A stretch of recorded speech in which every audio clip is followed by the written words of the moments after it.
Mungu alinena na Wakuria hicho kiatu. Mungu alinena na Wakuria hicho kiatu.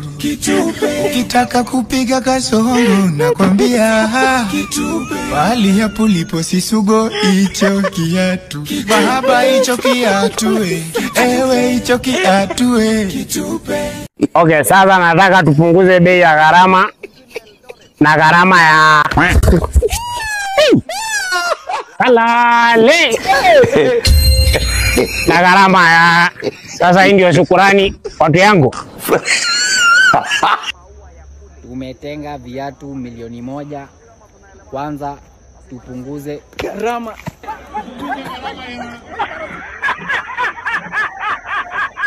Sasa wewe my friend, unanirushia manzi yako.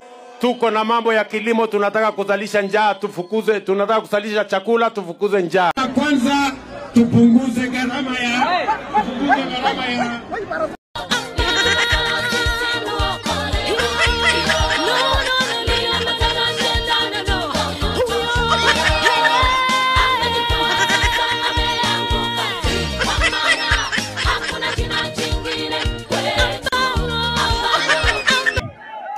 tulisema kwanza tupunguze gharama ya